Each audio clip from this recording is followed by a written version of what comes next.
A well-prepared code of ethics plays a crucial role in creating an ethical culture by serving as a useful and easily accessible tool employees can use to guide their decision-making as they face workplace challenges.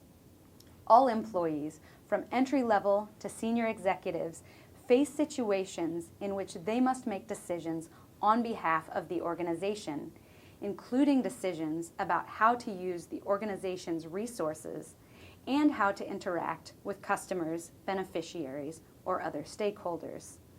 A well-written code of ethics will help employees recognize the ethical implications of these decisions and learn a decision-making procedure that is likely to produce results the organization endorses.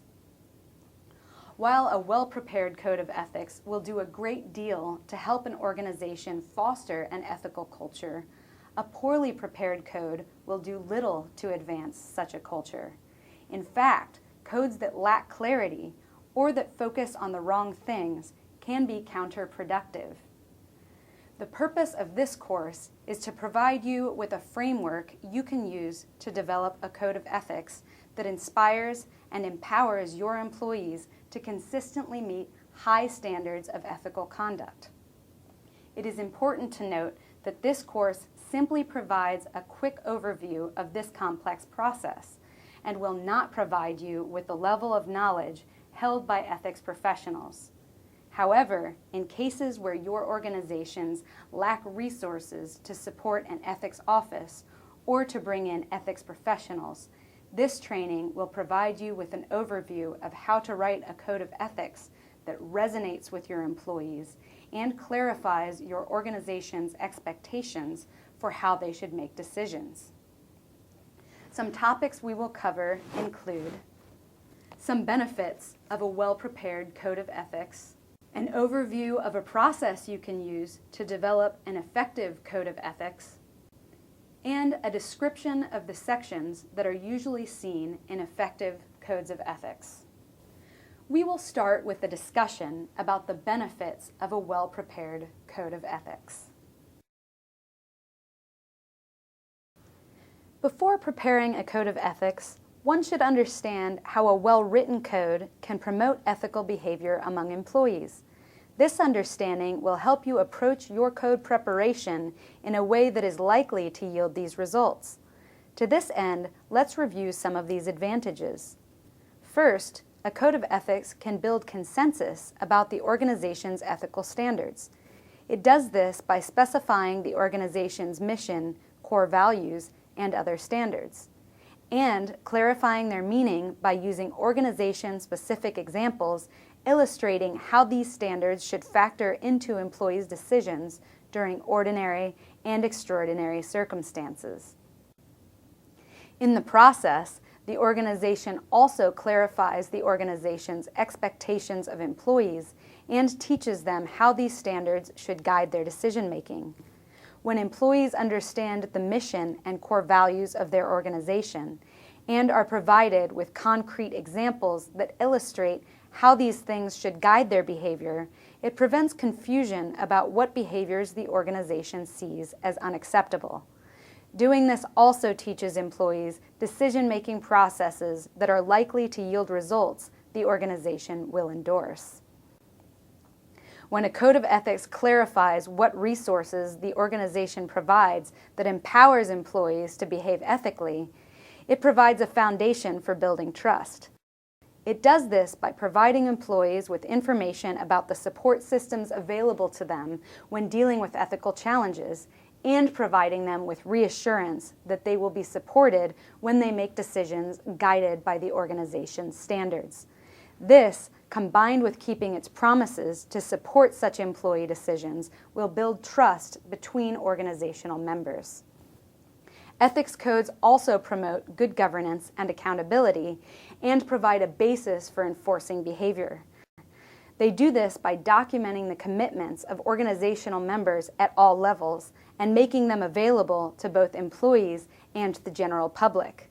When employees and other stakeholders are aware of the organization's ethical standards, it puts them in a better position to recognize when employees fail to meet those standards and to hold them accountable for their actions.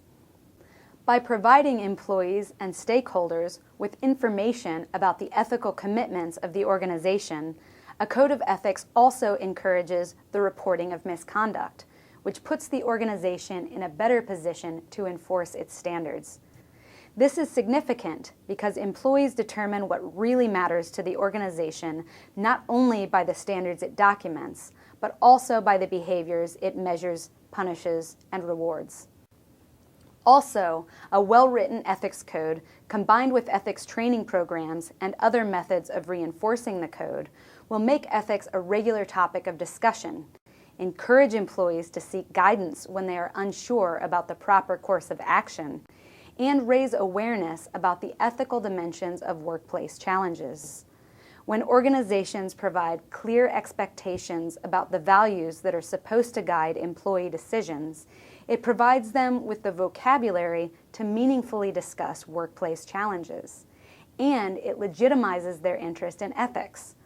By showing how the organization's standards apply to challenges specific to the organization, a code also helps employees hone their skills in recognizing how the organization's mission, values, and other ethical standards can guide their behavior in ordinary and extraordinary circumstances. Finally, a code of ethics can inspire employees to behave ethically. It does this by describing an aspirational culture employees want to belong to and showing the role employees can play in creating that culture. To review, an effective ethics code can make the following contributions to an organization's effort to foster an ethical culture: building consensus about ethical standards, clarifying organizational expectations, teaching desirable decision-making processes, building trust, promoting good governance, encouraging accountability among leaders at all levels, encouraging reporting of ethical misconduct, giving the organization a basis for enforcing ethical behavior, making ethics a regular topic of discussion, encouraging employees to seek advice, raising awareness about the ethical dimensions of workplace challenges, and inspiring ethical behavior. Now that you understand some of the most important goals a code of ethics should achieve, let's review a process you can use to develop a code that achieves those goals. Before developing your code, you should sketch an overall plan for how you will develop it and what role it will play in your overall ethics strategy. Let's review a model process for code development. While not all of these steps are absolutely necessary, each will add value to the process and help ensure both that it produces a high-quality code and that the code has a significant impact on the organization's culture once it is completed. The first step in producing a high-quality code is to gain the support of the organization's leadership. Without leadership support, even the most well-written code will do little to promote an ethical culture in your organization. The second step is to understand your organization's actual culture.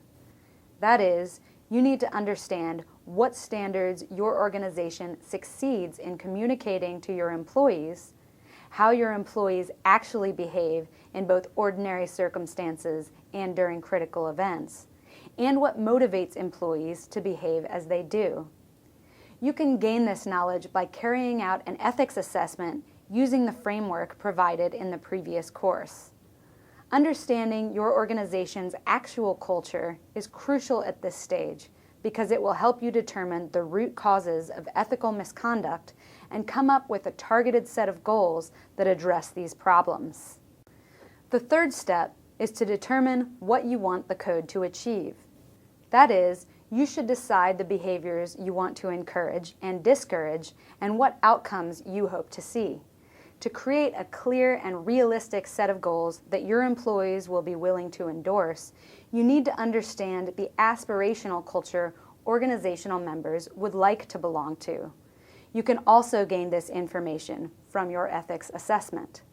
The fourth step in developing a well-written code of ethics is to assemble a team that will carry out this project.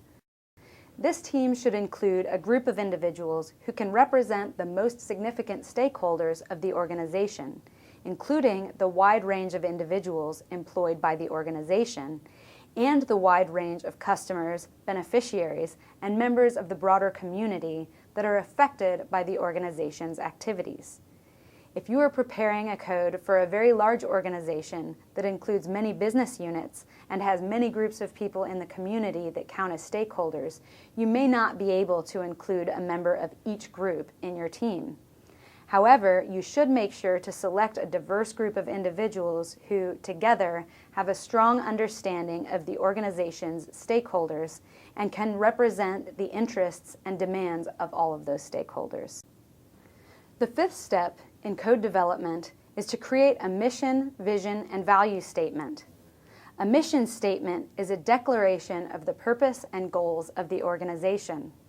A vision statement clarifies what success looks like in achieving this goal, while a mission and vision specify what employees should try to achieve. A list of core values specifies how employees should go about promoting these goals. When choosing your core values, you should be guided by your understanding of what the organization's actual culture looks like and of the aspirational culture employees want to belong to. This will help ensure that the values you select are relevant to your employees and the challenges they face.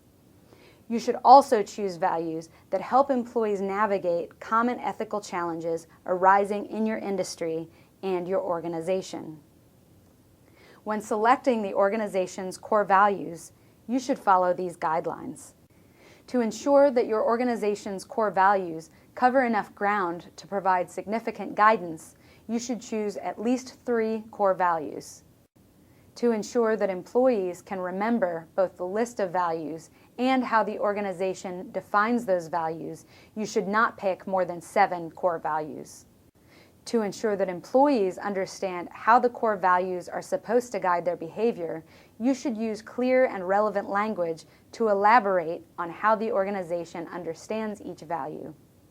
Finally, to ensure the organization can gain buy-in from employees, you should select values that reflect an aspirational culture employees want to belong to.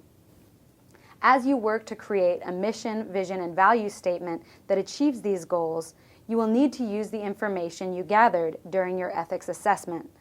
This will ensure your mission, vision, value statement reflects the aspirational culture employees want to belong to and the relevant workplace challenges that employees face.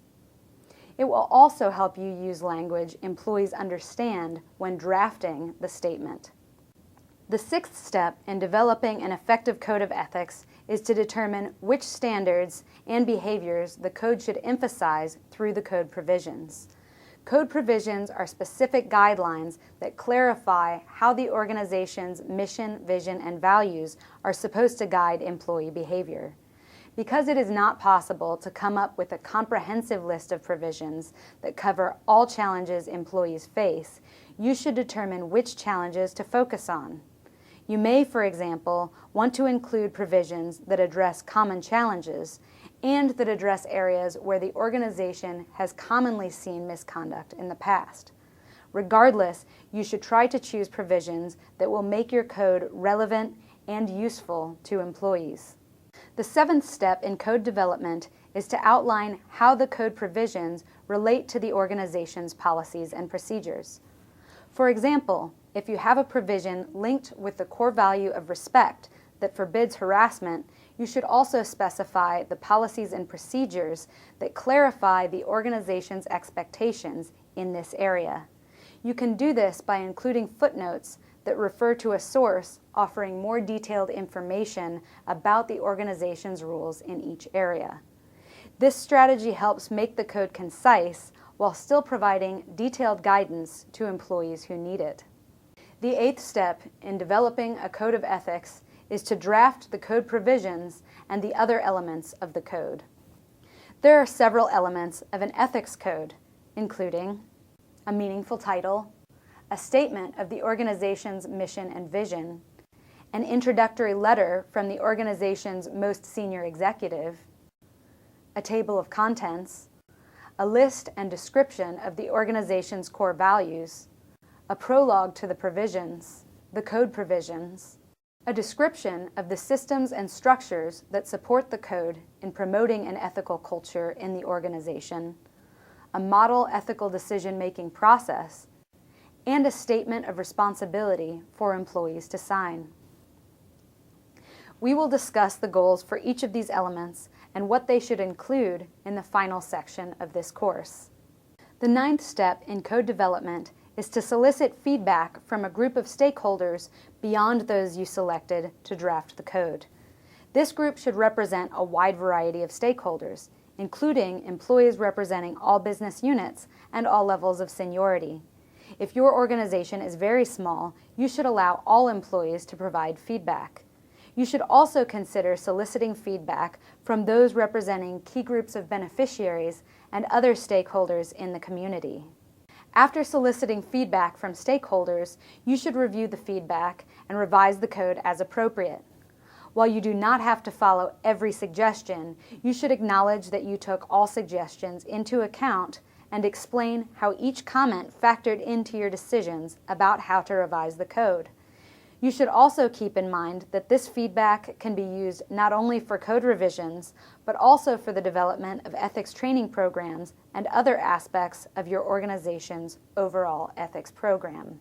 The final step in the preparation of your ethics code is to gain executive approval of the final product.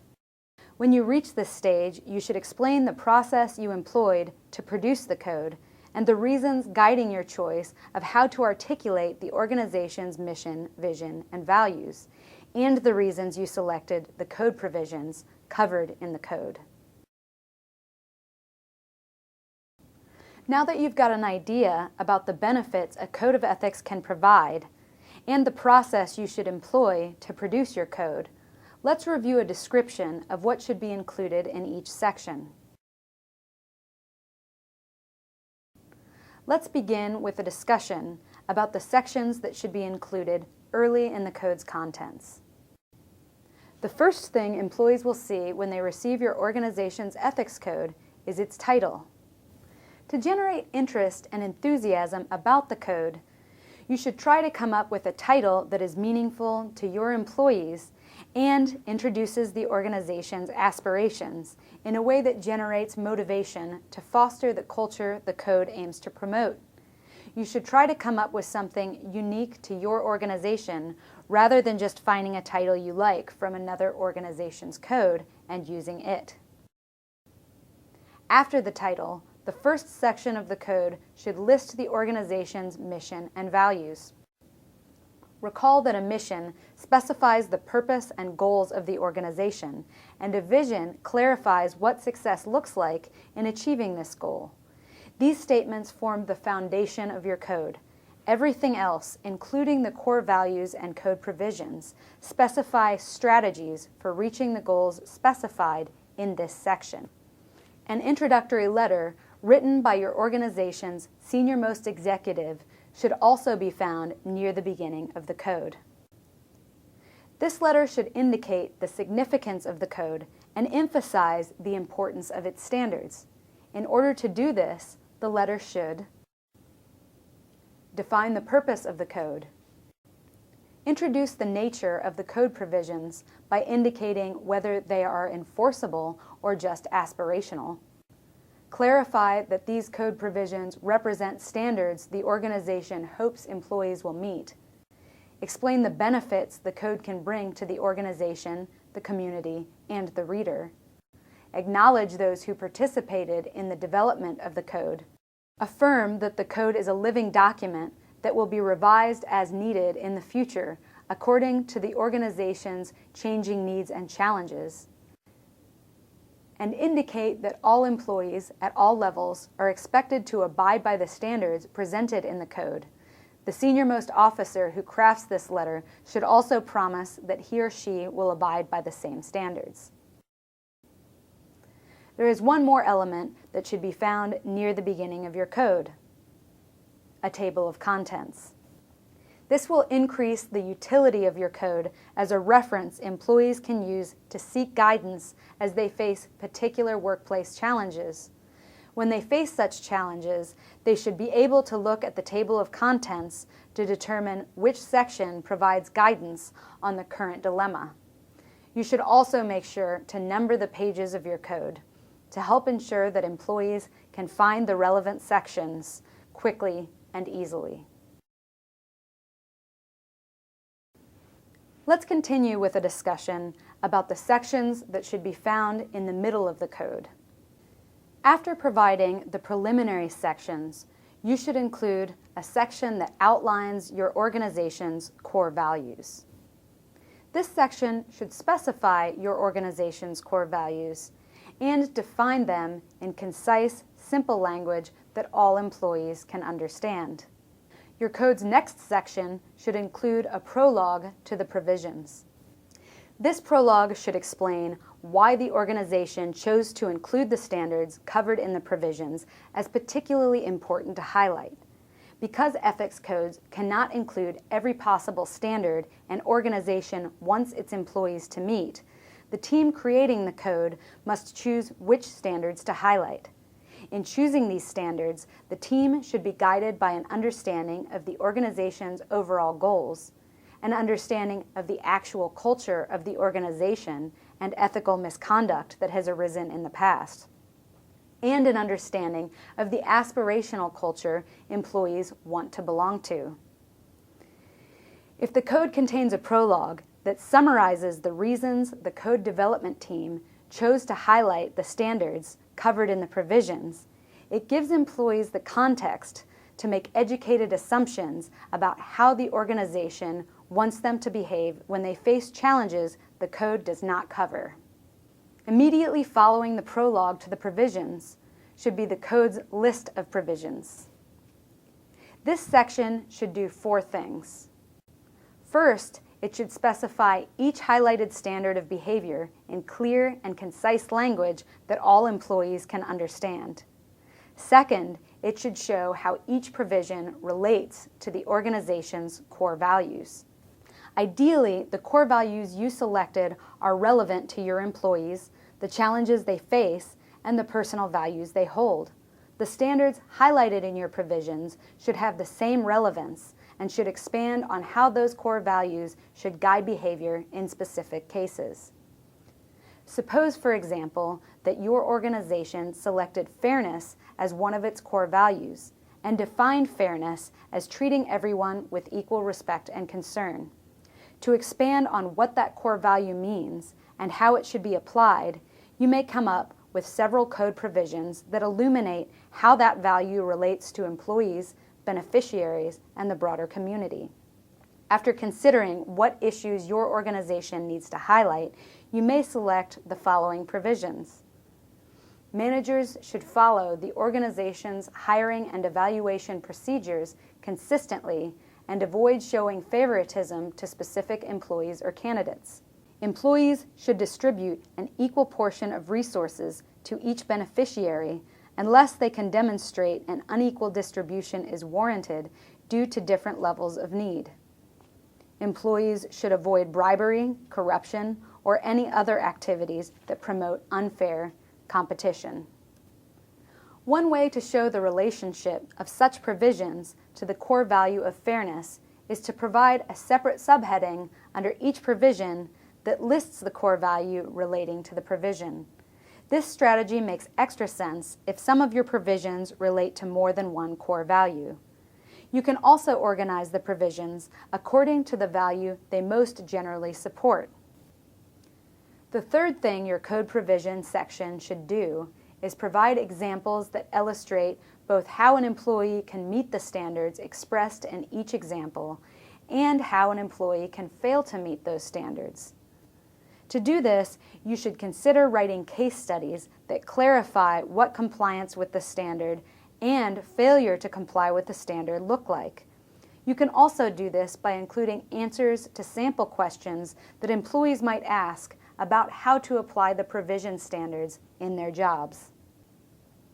Fourth, under each provision, the code should also list policies and procedures that relate to the code provisions and that clarify the organization's standards. You can do this by including footnotes that provide clear references to the relevant policies and procedures, so it is easy for employees to find more detailed information when necessary.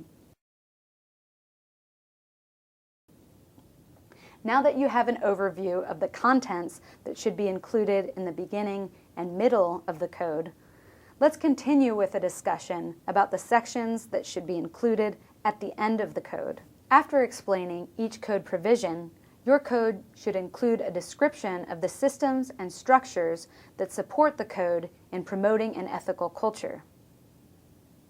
This section should offer information about a communications strategy, which should explain where detailed information about the organization's standards can be found and how the information in the code will be communicated to employees and the general public.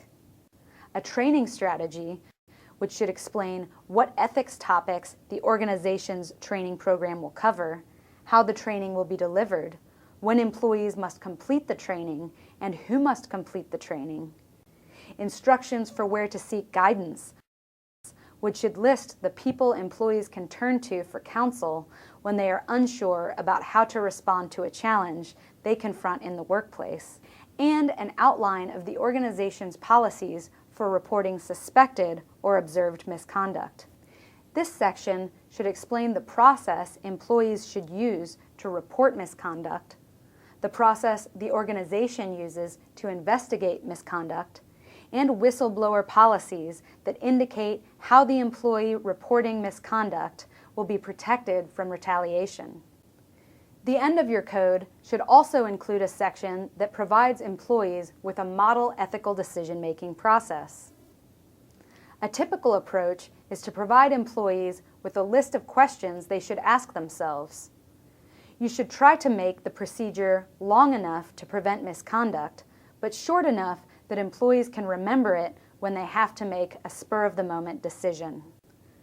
The code should conclude with a statement of personal responsibility.